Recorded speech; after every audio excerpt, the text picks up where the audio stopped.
So each positive emotion tends to have its own dynamic. You know, it's got its unique kind of situation that it stems from, and its unique kind of action urges that it, motivates us to want to do, and also they have unique things that they build in our lives too.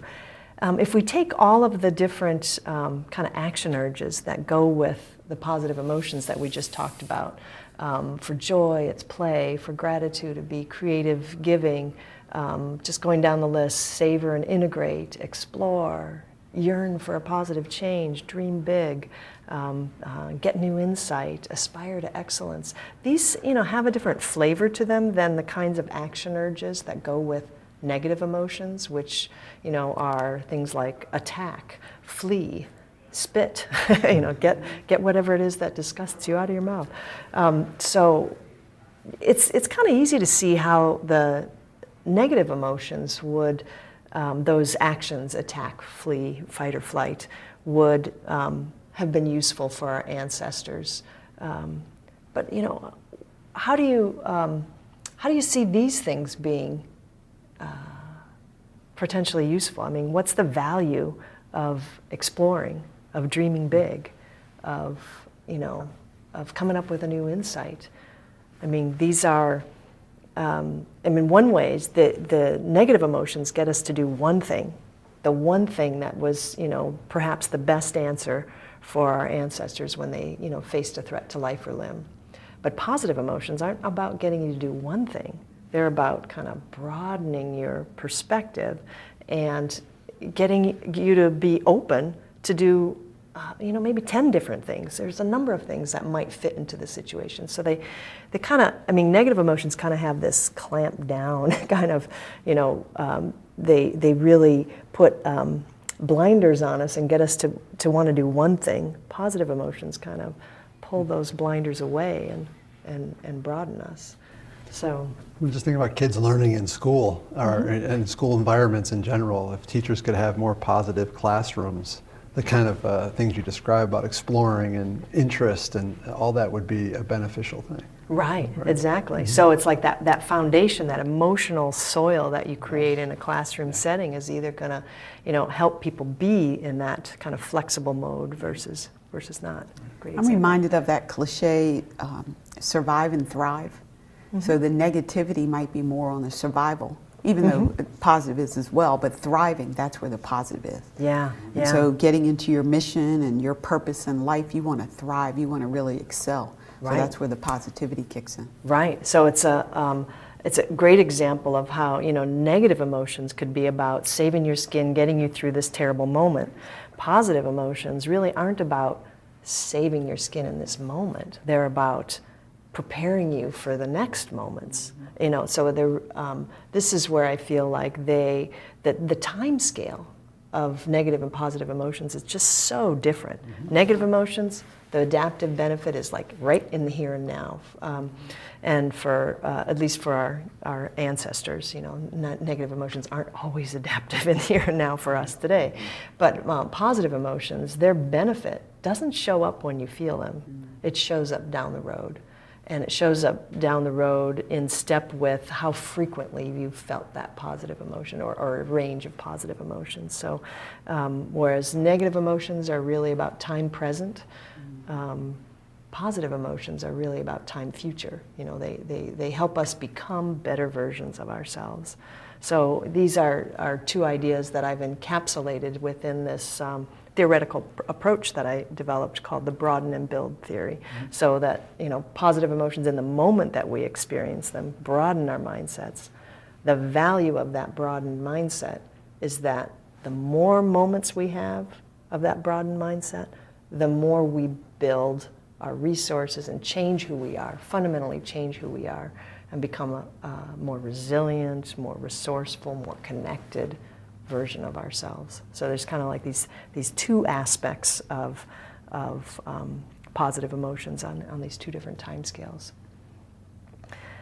There's a lot of different metaphors that I think fit here.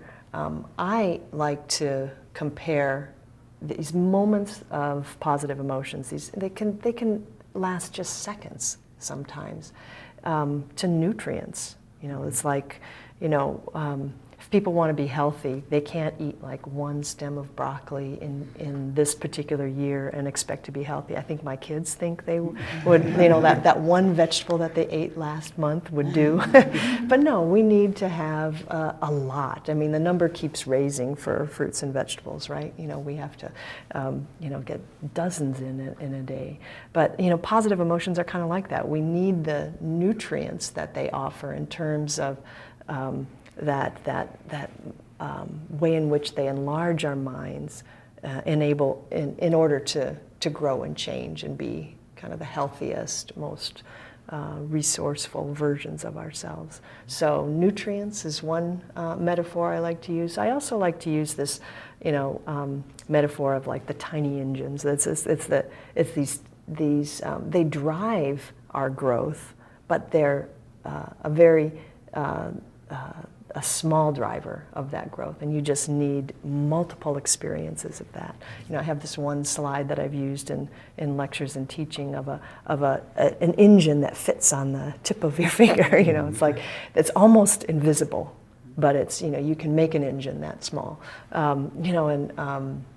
Emotions are kind of like that. They positive emotions they're subtle, they're fleeting. You can often overlook them, but they're powerful drivers of who we become. So I don't know if there are points of connection or you have your own metaphors or versions. Your nutrient one is really on with what we do with counseling and prepare counselors is we help them understand they're not mechanics, but they're gardeners, because they come into the field wanting to fix kids and think that they can fix things, but it's really more growing those positive attributes and strengths that they do have. So it fits right with the nutrient idea. Oh, that's great. Great example. You've now encountered foundational facts about positive emotions, the tiny engines that drive positive psychology. Now it's time to rev those engines. My friend, the late Christopher Peterson, author of one of the very first textbooks in positive psychology, was famous for pointing out that positive psychology is not a spectator sport.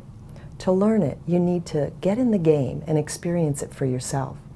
So I strongly encourage you to begin incorporating the ideas that you've already encountered into your own life to get a sense of their true impact. An exercise to get you started is to select one of the 10 positive emotions that we've discussed and build a positivity portfolio around it. This is a collection of heartfelt images and mementos that you gather that, when you take time with them, truly serve to generate that emotion in you. Students in my classes here at UNC find this to be a fun and intrinsically rewarding assignment, and that's why I've made it your first experiential assignment here. The intentionality of this exercise combats the fact that positive emotions are subtle and fleeting, and that the opportunities to experience them are easy to miss. You can also combat negativity bias by committing to savor positive experiences.